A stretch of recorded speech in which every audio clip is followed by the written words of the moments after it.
Hello everyone, this is रसिक कुमार और आज हम लोग स्टार्ट करने जा रहे हैं जीएसटी फॉर क्लास 10।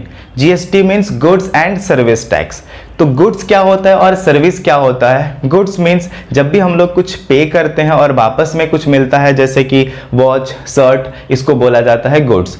और कभी कभी हम लोग सर्विस भी परचेज करते हैं, जैसे कि डॉक्टर के पास जाते हैं और फी पे करते हैं, लेकिन बदले में वो कुछ देते नहीं, ट्रीटमेंट करते हैं हमारा, तो वो हो गया सर्विस। तो उन्होंने सर्विस प्रोवाइड किए। तो दोनों के केस में हम लोगों को पे करना पड़ता है, साथ ही साथ टैक्स भी पे करते हैं और इसी टैक्स को बोला जाता है जीएसटी। ओके, तो जीएसटी का डेफिनेशन क्या होता है वो भी जान लेते हैं। GST is the indirect tax paid by the consumer और any organization to the government while purchasing some goods और सर्विस। जब हम लोग कुछ गुड्स या सर्विस परचेज करते हैं, उसके लिए जो इनडायरेक्ट टैक्स गवर्नमेंट को पे करते हैं वो हो जाता है जीएसटी।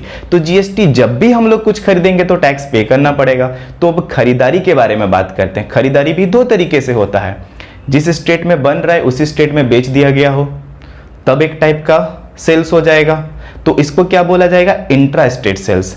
और अगर मान लीजिए एक स्टेट में खरीदें दूसरे स्टेट में बेच दें तब उसको बोला जाएगा इंटर स्टेट सेल्स। तो पहले सेल्स के बारे में बात करेंगे, फिर हम लोग जाएंगे जीएसटी क्या होता है और जीएसटी कितने स्टेजेस में पे करना पड़ता है, कितने टाइप्स के जीएसटी होते हैं वो भी हम लोग पढ़ेंगे। और इस चैप्टर से 4 मार्क्स जरूर पूछा जाता है और इसीलिए हम इस वीडियो में 4 मार्क्स का किस टाइप का क्वेश्चन पूछा जाता है उसको भी सॉल्व करेंगे। ओके, तो चलिए शुरू करते हैं सेल्स जीएसटी के बारे में। और पहले शुरू करेंगे कि सेल्स क्या होता है और किस टाइप का होता है। सेल्स 2 टाइप का होगा, जैसे कि हमने बताया पहले, intra state sales, intra state sales और inter state sales, inter state sales. इसका एग्जांपल में क्या हो जाएगा? जैसे कि हम लोग जिस एरिया में है, जिस स्टेट में है, उसी स्टेट में परचेज करें और उसी स्टेट में बेच दे रहे हैं तब उसको बोला जाएगा इंट्रा स्टेट सेल्स। और इंटर स्टेट सेल्स मतलब एक स्टेट से खरीद के दूसरे स्टेट में बेचना, उसको बोला जाएगा इंटर स्टेट सेल्स। तो इसमें एक ही स्टेट में होगा, इन वन स्टेट या फिर सेम स्टेट बोल सकते हैं, सेम स्टेट। और ये हो जाएगा one state to another state. Okay, ये हो गया 2 टाइप का सेल्स। तो दोनों सेल्स में हम लोगों को टैक्स पे तो करना ही पड़ेगा।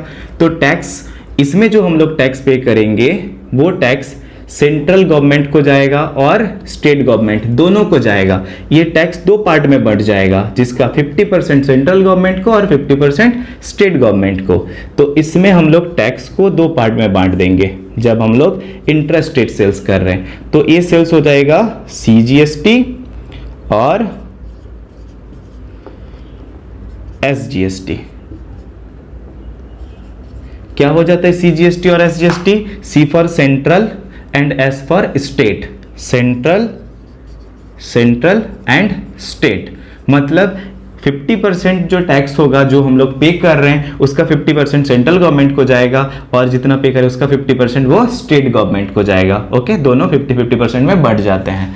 तो जब इंटर स्टेट सेल्स होगा तब, जैसे कि मान लेते हैं यहाँ पे महाराष्ट्र में खरीदा गया हो और तमिलनाडु में ले जाके बेच दिए उसको, तो क्या होगा? इस टाइप का सेल्स में ना महाराष्ट्र के स्टेट गवर्नमेंट को कुछ टैक्स मिलेगा और ना ही तमिलनाडु के स्टेट गवर्नमेंट को कुछ टैक्स मिलेगा। पूरा का पूरा टैक्स जो है वो सेंट्रल गवर्नमेंट को जाएगा। तो इस टाइप का सेल में जो टैक्स होगा या जीएसटी होगा, उस जीएसटी को हम लोग क्या बोलेंगे? IGST, integrated GST. तो इसमें जो टैक्स पे करेंगे हम लोग, इसका एक ही कैटेगरी है, इसको बोला जाता है आईजीएसटी। तो आईजीएसटी मतलब इंटीग्रेटेड जीएसटी, इंटीग्रेटेड। ओके, ये इंटीग्रेटेड जीएसटी और ये पूरा का पूरा जो होता है सेंट्रल गवर्नमेंट को जाता है और ये 50% स्टेट गवर्नमेंट को जाएगा और 50% सेंट्रल गवर्नमेंट को जाएगा। तो चलिए हम लोग कुछ जीएसटी के रेट्स के बारे में भी बात कर लेते हैं। आप देखे होंगे जब भी हम लोग कुछ गुड्स परचेज करते हैं तो वहाँ पे लिखा भी हुआ रहता है, बिल पे लिखा हुआ रहता है कि 18% जीएसटी लगा, 5% जीएसटी है, तो वो लिखा हुआ रहता है। तो ये जो रेट है वो गवर्नमेंट डिसाइड करती है। तो चलिए हम लोग कुछ डिसाइडेड रेट्स के बारे में बात कर लेते हैं। तो जीएसटी रेट्स जो होता है, रेट्स वो हो जाएगा या तो 0% होता है, या तो 5% होता है, या तो 12% होता है, या तो 18% होता है या फिर 28% होता है। ओके, तो ये डिफरेंट रेट्स हैं जीएसटी के।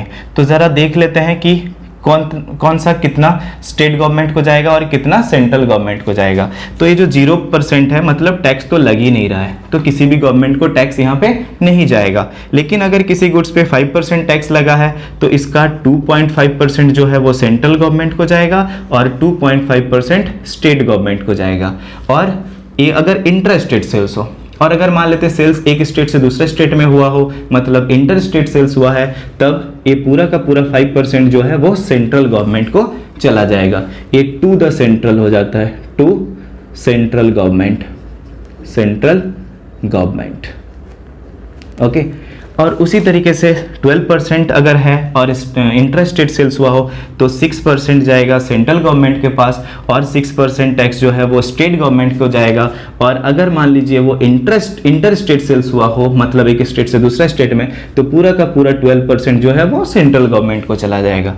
उसी तरीके से 18% का 9% जो है स्टेट गवर्नमेंट को, सेंट्रल गवर्नमेंट को, और 9% स्टेट गवर्नमेंट को, और पूरा का पूरा अगर इंटर स्टेट हो गया तो पूरा का पूरा 18% सेंट्रल गवर्नमेंट को चला जाएगा। इसका भी वही करेंगे, इधर 14%, यहाँ पे भी 14% और ये पूरा का पूरा 28%। तो ये हो गया जीएसटी का रेट्स। ठीक है, तो अब एक छोटा सा कल एग्जांपल लेते हैं। जैसे कि मान लीजिए एक सेल्स हो रहा है जहाँ पे डीलर ने शॉपकीपर को बेच दिया, डीलर ने डायरेक्टली कंज्यूमर को बेच दिया, मान लेते हैं कंज्यूमर को बेच दिया। ठीक है, तो ये मान लेते हैं गुड्स का प्राइस था 1000 रुपीज़, बेचा है इसको, जब बेचा इसका सेलिंग प्राइस जो है वो 1000 रुपीज़ है, तो इसका कॉस्ट प्राइस भी कितना हो जाएगा 1000 रुपीज़।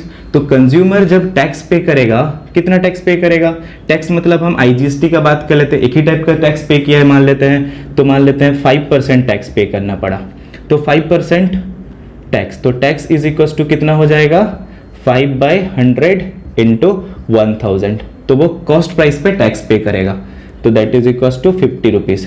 तो 1000 रुपीज़ उसका कॉस्ट प्राइस था, लेकिन 50 रुपीज़ एक्स्ट्रा वो टैक्स पे कर रहा है, ये जाएगा गवर्नमेंट को। तो अब बात ये आता है कि अगर ये सेल इंट्रा स्टेट हुआ होता तो 50 रुपीज़ का 25 रुपीज़ जो है वो सेंट्रल गवर्नमेंट को जाता और 25 रुपीज़ स्टेट गवर्नमेंट को जाता। लेकिन अगर इंट्रा स्टेट सेल्स होगा तो पूरा का पूरा टैक्स जो है वो सेंट्रल गवर्नमेंट को चला जाएगा। ठीक है, तो ये हो जाता है एक छोटा सा एग्जांपल। और एक एग्जांपल लेते हैं जहां पे डिटेल्ड स्टडी करेंगे कि इनपुट जीएसटी और आउटपुट जीएसटी क्या होता है। जीएसटी भी दो तरीके का होगा, चाहे वो सीजीएसटी हो या एसजीएसटी हो, दो टाइप का होगा, एक इनपुट और एक आउटपुट। तो उसको समझने के लिए एक छोटा सा एग्जाम्पल लेते हैं। तो चलिए हम लोग यहाँ पे इनपुट और आउटपुट जीएसटी के बारे में बात कर लेते हैं। समझते हैं पहले कि इनपुट और आउटपुट जीएसटी क्या होता है। Input and output GST. तो इसको समझने के लिए हम लोग एक एग्जाम्पल लेते हैं जिससे और अच्छे से क्लियर हो जाएगा। जैसे कि सबसे पहले मान लेते हैं कि डीलर ने एक गुड्स को या फिर कोई आर्टिकल को बेच दिया शॉपकीपर को बेचा गया। मान लेते हैं इसका जो कॉस्ट प्राइस था, सेलिंग प्राइस था, जब ये बेच रहा था उसका प्राइस था 1000 रुपीज़।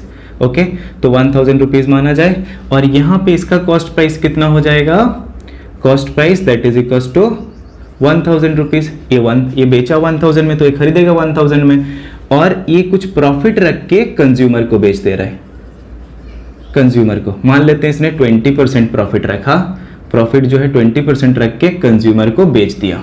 ठीक है, तो इसका सेलिंग प्राइस कितना हो जाएगा, selling price will be equals to 1000 plus 20% profit that is equals to 1000 plus 200 that is equals to 1200 rupees. So this is the selling price for the shopkeeper. इसने 1200 rupees में बेच दिया कंज्यूमर को।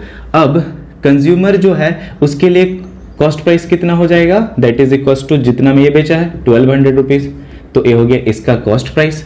तब ये भी टैक्स पे करेगा और ये भी टैक्स पे करेगा, क्योंकि ये भी खरीदा है और वो भी खरीदा है। तो अब दोनों का टैक्स हम लोग फाइंड आउट करते हैं। ठीक है, तो टैक्स मान लेते हैं गवर्नमेंट ने जीएसटी जो है वो 12% डिसाइड किया हुआ है। ठीक है, तो 12% जीएसटी रेट डिसाइड किया गया है।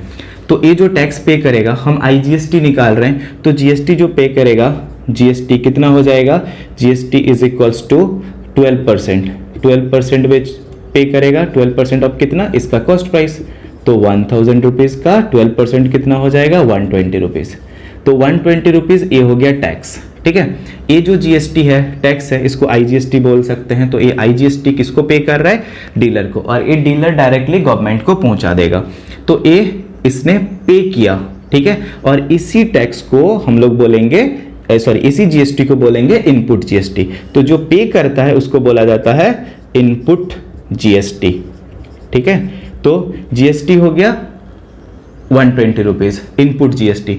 इनपुट क्यों बोला जा रहा है, क्योंकि इस समय पे वो क्या किया है, गुड्स को परचेज किया है, उसके पास गुड्स आ रहा है, इनपुट है, इसीलिए वो इनपुट जीएसटी। जब वो बेच देगा तब भी वो टैक्स कलेक्ट करेगा, तो कलेक्टेड टैक्स को बोलेंगे आउटपुट जीएसटी। तो चलिए इसका आउटपुट जीएसटी भी कैलकुलेट करते हैं। तो ये कितना टैक्स पे कर रहा है, ये टैक्स में पे करेगा आईजीएसटी। तो आईजीएसटी इसका कितना हो जाएगा, सेम वही 12%, 12% of 1200 rupees, so that will be equals to 144 rupees.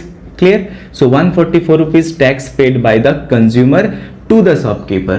तो कंज्यूमर ने 144 रुपीज शॉपकीपर को दे दिया, और शॉपकीपर ने पहले से 120 रुपीज दे चुका है।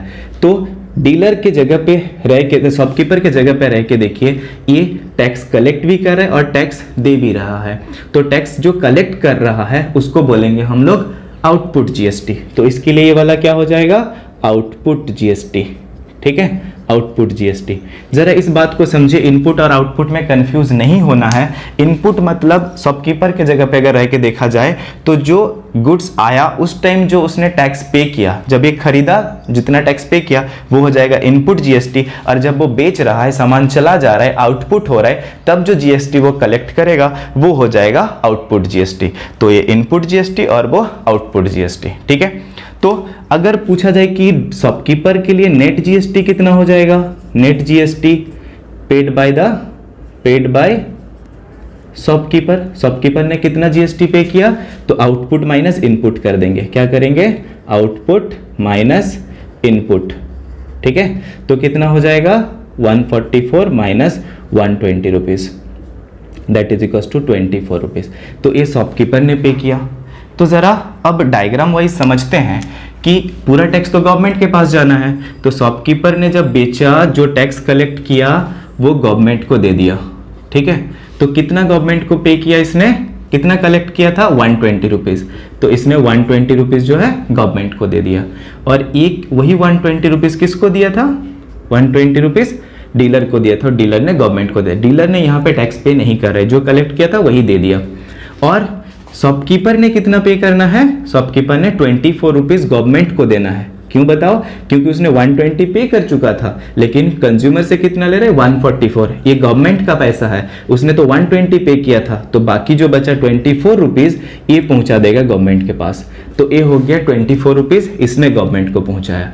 तो देखिए, तो कंज्यूमर ने डायरेक्टली कोई टैक्स पे किया क्या गवर्नमेंट को, नहीं, इनडायरेक्टली पे कर रहा है। कुछ शॉपकीपर ले जाके पहुंचा रहा है, कुछ डीलर ले जाके गवर्नमेंट के पास पहुंचा रहा है। इसीलिए हम लोग डेफिनेशन में पढ़े थे इनडायरेक्ट टैक्स। तो indirect tax paid by the consumer और any organization to the government is called the GST. तो अब देखिएगा कि जीएसटी हम लोग जितना पे किए, कंज्यूमर ने जितना पे किया, क्या उतना गवर्नमेंट के पास पहुंचा, देखा जाए तो इसने पे कर दिया 120 रुपीज, इसने पे कर दिया 24 रुपीज। तो टोटल अगर देखा जाए तो 120 प्लस 24 कितना हो जा रहा है, 144। तो देखिए, तो पूरा का पूरा जीएसटी गवर्नमेंट के पास पहुंच गया, बस अलग अलग रास्ते से होते हुए जा रहा है। तो ये हो जाता है जीएसटी का फंडा। तो इसको और अच्छे से क्लियर करते हैं, एलेबोरेट करते हैं बहुत सारे एग्जाम्पल्स के साथ। और अभी जो एग्जाम्पल्स हम लोग सॉल्व करेंगे वो एग्जाम में पूछने लायक क्वेश्चंस हैं, तो उसको देखिएगा, अच्छे से समझिएगा, तब जाके हम लोग बता सकते हैं कि किस तरीके से सॉल्व करना है, कौन सा इनपुट होगा, कौन सा आउटपुट होगा, ठीक है। तो चलिए शुरू करते हैं नेक्स्ट एग्जाम्पल। तो चलिए अब इस क्वेश्चन को सॉल्व करते हैं, ठीक है। तो यहाँ पे क्या दिया गया है कि a shopkeeper buys good worth ₹4000 and sells this at a profit of 20% to a consumer in the same state. मतलब क्या है, उसने 4000 रुपीज़ में खरीदा है और उसको 20% प्रॉफिट रख के कंज्यूमर को बेच दे रहा है, और in the same state, it means it is a intrastate sales, तो यहाँ पे CGST और SGST दोनों निकलेगा और वैसे भी हमारा क्वेश्चन में पूछा गया है। उसी तरीके से if GST charged at the rate of 5% then find, तो GST का रेट कितना है 5%, तब हम लोगों को फाइंड आउट करना होगा ये सारा चीज। सेलिंग प्राइस एक्सक्लूडिंग टैक्स, मतलब यहाँ पे टैक्स को ऐड नहीं करना है। Next one CGST find out करना है, SGST फाइंड आउट करना है, फिर total amount paid by the consumer. Okay, तो चलिए हम लोग इसको सॉल्व करते हैं और ये 4 मार्क्स का क्वेश्चन हो सकता है क्योंकि यहाँ पे 4 पॉइंट्स दिए गए हैं। और इसी तरीके से पहले इसमें इंफॉर्मेशंस को लिख लिया जाता है। सोल्यूशन,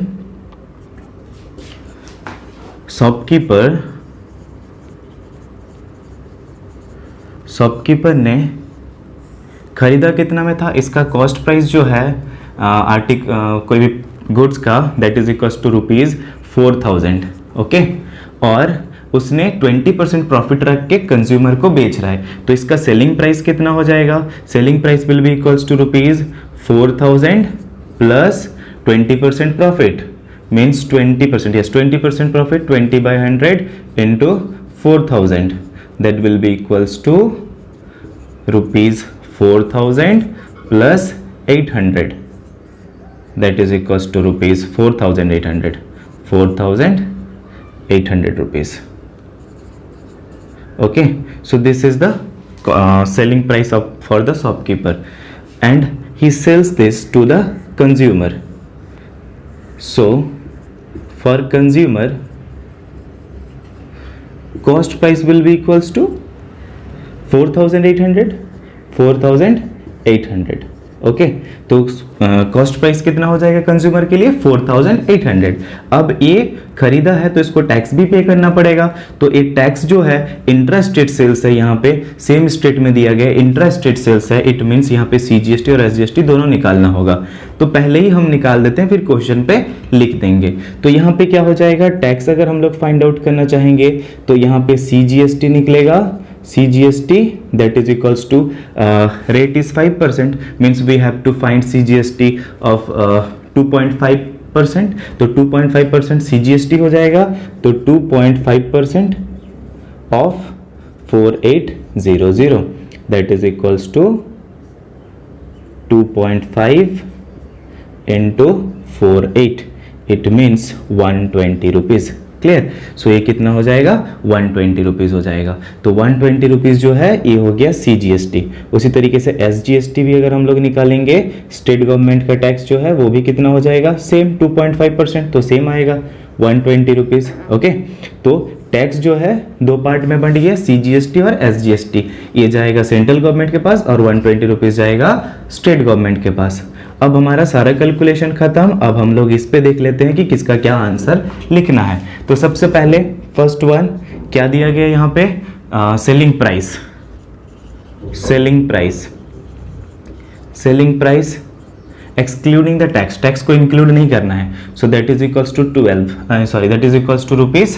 ₹4800। सेलिंग प्राइस कितना हो जाएगा, कॉस्ट प्राइस प्लस प्रॉफिट, तो that is equals to 4800 rupees. Clear. Next हम लोगों को क्या फाइंड आउट करने बोला जा रहा है, CGST for the paid by the consumer. तो कंज्यूमर ने CGST कितना पे किया, तो CGST इज इक्वल्स टू कितना पे किया है, ₹120 rupees. Clear. Again for the third one we have to find out the SGST। तो SGST कितना पे किया, SGST that is equals to ₹120, तो SGST भी 120 रुपीज हो गया। फिर लास्ट में क्या पूछा गया है कि the total amount paid by the consumer, तो कंज्यूमर ने टोटल कितना अमाउंट पे किया, so that will be equals to total amount is equals to cost price को भी पे करना पड़ेगा ₹400। मतलब यहाँ पे फॉर्मूला अगर लिखोगे, फॉर्मूला तो है ही नहीं बट हम लोग लिख लेते हैं, क्या है, कॉस्ट प्राइस को भी पे करना पड़ेगा प्लस CGST प्लस SGST, सारा चीज को पे करना पड़ेगा, CGST and SGST। So that will be equals to cost price is equals to ₹4800 plus CGST 120 plus 120, that will be equals to ₹0405 5040 means 5040 rupees is the total amount which have to paid by the consumer to the shopkeeper for purchasing the article including tax। तो यहाँ पे tax भी पे करना पड़ रहा है, ठीक है। चलिए अब हम लोग नेक्स्ट क्वेश्चन भी सॉल्व करते हैं। तो नेक्स्ट क्वेश्चन में क्या दिया गया है कि a dealer buys an article for ₹6000 from a wholesaler, the dealer sells the article to a consumer at 15% profit. वो पहले खरीदता है, डीलर खरीदता है शॉपकीपर से 6000 रुपीज़ में, फिर वो कंज्यूमर को 15% प्रॉफिट के साथ बेच देता है। If the sales are intra state and the rate of GST is 18%। जितने भी सेल्स हो रहे हैं एक ही स्टेट के अंदर हो रहे हैं, और साथ ही साथ हम ये बता सकते हैं कि वो GST रेट जो है 18%, ये भी क्वेश्चन में दिया गया है। Then find input GST and SGST, CGST and SGST। तो इनपुट CGST SGST क्या है, आउटपुट CGST SGST क्या है, ये हम लोग अभी अभी पढ़े हैं, फिर भी एक बार रिवाइज कर लेते हैं। वो क्या था कि इनपुट CGST जब हम लोग सामान खरीदते हैं, जब हमको टैक्स पे करना पड़ता है, वो इनपुट CGST मतलब डीलर पहले खरीद रहा है फिर बेच रहा है, तो जब खरीदते वक्त तो वो टैक्स पे करेगा वो हो जाएगा इनपुट CGST और SGST, और जब वो बेचेगा सामान उसमें से चला जाएगा उसके पास से, तब वो जो टैक्स कलेक्ट करेगा वो हो जाएगा आउटपुट GST। ओके, तो यहाँ पे एक हिंट भी दिया गया है, input GST CGST and SGST paid by the dealer. तो डीलर जब पे करेगा तब वो इनपुट वाला पे करेगा, और output CGST and SGST collected by the dealer मतलब वो कलेक्ट कर रहा है, जब वो बेचेगा तब कलेक्ट करेगा। फिर बोला जा रहा है net CGST and SGST paid by the dealer. Net मतलब क्या हो जा रहा है, कितना आया और कितना गया। तो पहले वो पे कर चुका है, अब उसमें से आएगा, तो जो आ रहा है वो हो गया आउटपुट GST और वो चला गया है वो इनपुट GST। तो आउटपुट माइनस इनपुट कर देने से डीलर ने कितना पे किया वो पता चल जाएगा, मतलब नेट GST के लिए आउटपुट माइनस इनपुट कर देंगे। फिर क्या बोला गया है कि the total amount paid by the consumer, तो कंज्यूमर ने टोटल कितना पे किया वो भी। तो पहले चलिए कैलकुलेशन स्टार्ट करते हैं। तो यहां पे दिया जा रहा है डीलर किससे परचेज किया, इसने किया होलसेलर से परचेज किया है, ठीक है। तो होलसेलर के बारे में हम लोगों को नहीं जाना है क्योंकि उसके बारे में यहाँ पे कुछ भी नहीं पूछा गया है। तो इसने इसको बेचा, इसने जब कलेक्ट किया तो इसका कॉस्ट प्राइस कितना था, cost price is ₹6000 okay. And selling price जब ये बेच रहा है तो प्रॉफिट रख के बेच रहा है, तो वो कितना हो जाएगा 6000 plus 15% profit, 15/100 into 6000, so that will be equals to ₹6000 plus 900 okay, so that is equals to ₹6900। So this is the selling price for the dealer. Dealer ने जब बेच रहा है तब उसके लिए सेलिंग प्राइस कितना है 6900, ठीक है। तो अब हम लोग इसका, ये जब बेच रहा है एक इसको बेच दिया कंज्यूमर, ठीक है, कंज्यूमर को बेच दिया, तो कंज्यूमर के लिए कॉस्ट प्राइस कितना हो जाएगा, cost price is equal to 6900 rupees उसके लिए कॉस्ट प्राइस हो जाएगा। तो चलिए इसका टैक्स कैलकुलेट करते हैं, इसका टैक्स कैलकुलेट करते हैं, फिर हम लोग सारे क्वेश्चन का आंसर एक एक करके सॉल्व करेंगे। तो इसके लिए अगर हम लोग टैक्स कैलकुलेट करते हैं तो टैक्स इंट्रा स्टेट है, इसका मतलब दोनों टाइप का GST होगा, तो CGST और SGST हम लोग दोनों निकालते हैं। तो CGST का वैल्यू कितना हो जाएगा, रेट कितना दिया गया 18%, तो CGST 9% हो जाएगा और SGST भी 9%, तो 9% ऑफ 6, इसका कॉस्ट प्राइस कितना है 6000, तो ये 6000 का ही 9% टैक्स पे करेगा, क्योंकि ये कॉस्ट प्राइस पे ही टैक्स कैलकुलेट होता है। तो इसके लिए कॉस्ट प्राइस तो इतना है, तो 9/100 into 6000 that is equal to 540 rupees. This is the CGST and SGST will be equals to 9% again into 6000, so that will be equals to 540 rupees. Clear. So ये CGST और SGST डीलर ने पे कर रहा है, किसको दे रहा है, पहले होलसेलर को, फिर वो तो अल्टीमेटली जाएगा गवर्नमेंट के पास। फिर इसका हम लोग देखते हैं, कंज्यूमर ने परचेज करने के लिए कितना पे किया, पहले दिया 6900, फिर ये भी टैक्स पे करेगा। तो इसके लिए अगर हम लोग कैलकुलेट करेंगे टैक्स, तो इसका भी दो टाइप का टैक्स आएगा, ये भी CGST पे करेगा, तो CGST कितना पे करेगा, सेम 9%। ये 9% किस में कैलकुलेट करेंगे हम लोग, 9% ऑफ कॉस्ट प्राइस, तो cost price is 6900, that will be equals to 9 into 69 that is equals to 610, okay. तो 610 is the CGST and SGST will be equals to same 9% of 6900, so ये भी सेम आएगा 621 rupees, clear. तो ये भी CGST SGST, clear. ये consumer के लिए है। अब हम लोग देखते हैं कौन सा इनपुट है कौन सा आउटपुट है। अब ये डीलर जब परचेज किया, जब सामान आया, तब कितना टैक्स पे कर रहा है, 540 एंड 540, CGST एंड SGST। तो ये हो जाएगा इनपुट GST। तो ये जो दोनों है इसको हम लोग क्या बोलेंगे, इनपुट GST। ये दोनों इसके लिए इनपुट हो जाएगा। फिर जब वो खरीद बेच दिया तो कंज्यूमर जो टैक्स पे कर रहा है उससे ये कलेक्ट करेगा। तो जब वो बेचा तब जो टैक्स उसको मिल रहा है, ये दोनों इसको बोलेंगे आउटपुट GST, ठीक है।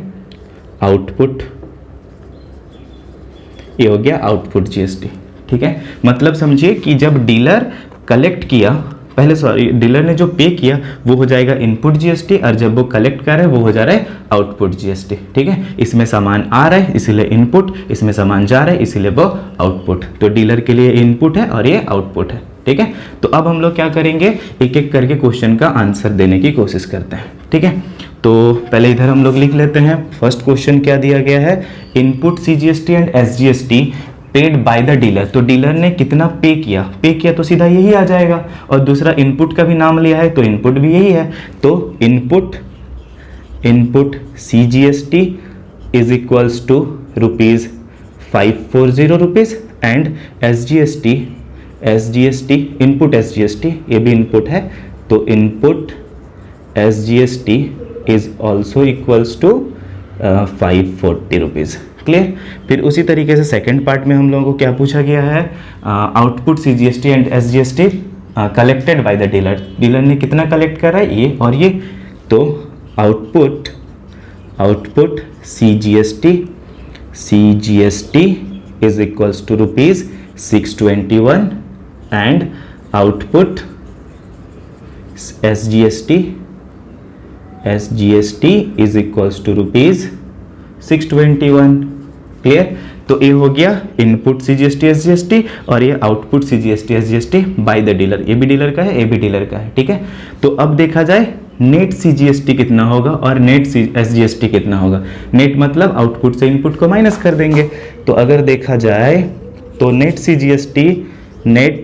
CGST इज इक्वल्स टू कितना हो जाएगा, output CGST minus input CGST, that is equals to output minus input. तो आउटपुट CGST कितना है 621, इनपुट कितना है 540।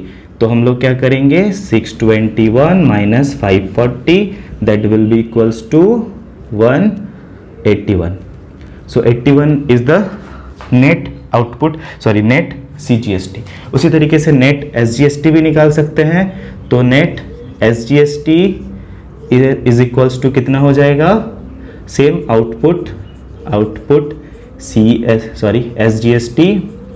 SGST माइनस इनपुट SGST, ठीक है।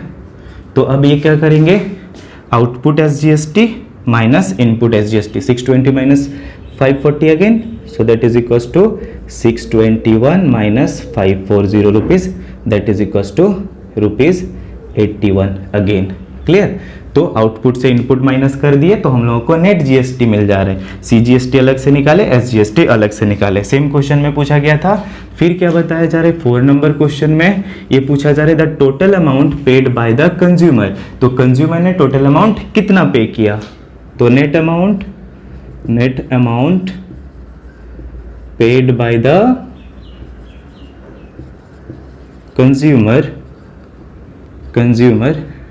is equals to कितना पे करेगा, कॉस्ट प्राइस भी पे करेगा, प्लस CGST भी पे करेगा, प्लस SGST भी पे करेगा, ठीक है। तो कॉस्ट प्राइस उसका कितना है 6900 भी पे करेगा, CGST कितना पे करेगा 621 रुपीज़, SGST कितना पे करेगा 621, सबको ऐड कर देंगे तो कितना आ जाएगा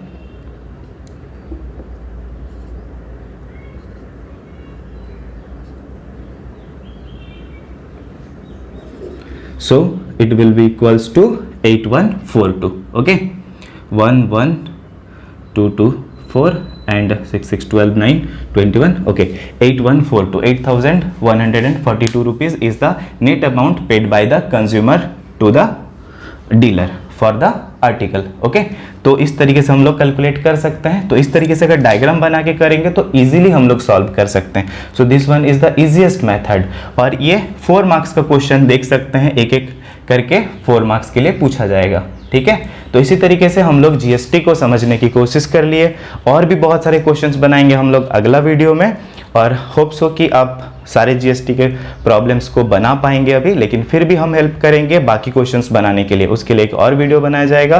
तब तक के लिए थैंक यू।